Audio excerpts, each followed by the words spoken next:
মানৱ চেণ্টাৰৰ নতুন ভিডিঅ' এটালৈ সকলোকে স্বাগতম জনাইছো।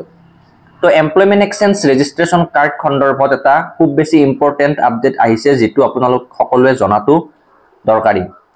তো এই যিখন এমপ্লয়মেন্ট এক্সচেঞ্জ ৰেজিষ্ট্ৰেচন কাৰ্ড এই কাৰ্ডখন যিসকলে এডিআৰই 2 অসম পুলিচ নাইবা স্বাস্থ্য বিভাগৰ বিভিন্ন পদত এপ্লাই কৰি থৈছে, যিসকলে নিযুক্তি পৰীক্ষাত অৱতীৰ্ণ হ'বলৈ গৈ আছে, সকলোৰে বাবে এই এমপ্লয়মেন্ট এক্সচেঞ্জ ৰেজিষ্ট্ৰেচন কাৰ্ডখন ইম্পৰ্টেন্ট। কাৰণ এই কাৰ্ডখন থাকিলেহে আপোনালোকে নিযুক্তি লাভ কৰিবলৈ সক্ষম হ'ব। যদি আপোনালোকে এই পৰীক্ষাত অৱতীৰ্ণ হৈ নিযুক্তি লাভ কৰে তেন্তে এই কাৰ্ডখন আপোনালোকে শো কৰিবই লাগিব। আৰু বিভিন্ন এই যিসমূহ নিযুক্তিৰ পদ মুকলি হৈ আছে, পদসমূহত এপ্লাই কৰিবলৈ বৰ্তমান এই কাৰ্ডখন এমপ্লয়মেন্ট এক্সচেঞ্জ ৰেজিষ্ট্ৰেচন কাৰ্ডখন লাগেই।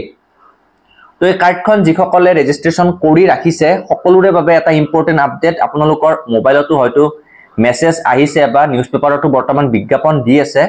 তো ইম্পৰ্টেন্ট আপডেটটো মই আপোনালোকক দেখুৱাই দিছো। চাওক, এই এছএমএছটো হয়তো আপোনালোকৰ মোবাইলতো আহিছে। তো এই মেছেজটোত কি কৈছে চাওক, candidates registered before 2nd January 2024 in employment exchange of Assam are requested for re-registration through Sewa Setu portal on or before 15th August 2024, failing which their employment exchange registration will be invalid.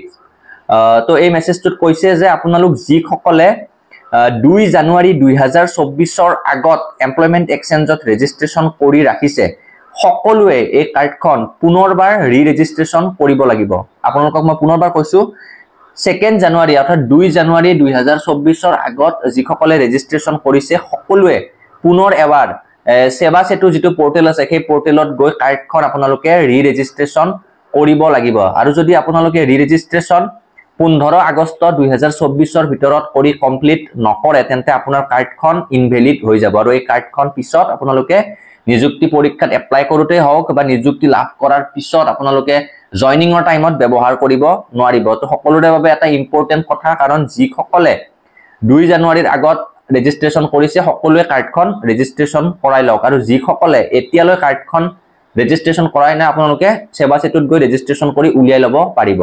তো ৰি-ৰেজিষ্ট্ৰেচন কৰিবলৈ সেৱা সেতু পোৰ্টেলৰ link মই ডেসক্ৰিপচনত দি দিছো, আপোনালোকে তাৰ পৰা directly লিংকটো খুলি ল'ব পাৰিব। এতিয়া কথাটো হ'ল, যেতিয়া আপোনালোকে পোৰ্টেলটো খুলিব ইয়াত তিনিটা অপচন পাব, ৰেজিষ্ট্ৰেচন, ৰিনিউৱেল আৰু তাৰ পিছতে ৰি-ৰেজিষ্ট্ৰেচন। তো ইয়াতে যিসকলে নতুন এতিয়ালৈ তেওঁলোকে এমপ্লয়মেন্ট এক্সচেঞ্জ কাৰ্ড উলিওৱা নাই তেওঁলোকে ৰেজিষ্ট্ৰেচন কৰিব লাগিব। প্ৰথম যিটো অপচন আছে সেইটো কৰিব লাগিব।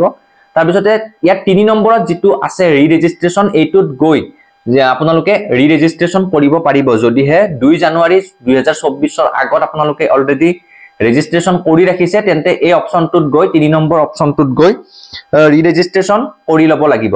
তো এই যেটো ৰি-ৰেজিষ্ট্ৰেচনৰ প্ৰসেস, এই প্ৰসেসটো যদি আপোনালোকে জানিব বিচাৰে তেন্তে কমেন্ট কৰক, মই নেক্সট ভিডিঅত কমপ্লিট প্ৰসেসটো আপোনালোকক দেখুৱাই দিম। তো ভিডিঅটোত ইমানখিনিয়ে এটা ইম্পৰ্টেন্ট আপডেট আপোনালোকক জনালো। যদি ভিডিঅটো ভাল পালে তেন্তে লাইক কৰিব আৰু আহিবলগীয়া নতুন আপডেটছখিনি পাই থাকিবৰ বাবে চেনেলটো সাবস্ক্ৰাইব কৰি ৰাখিবলৈ নাপাহৰিব।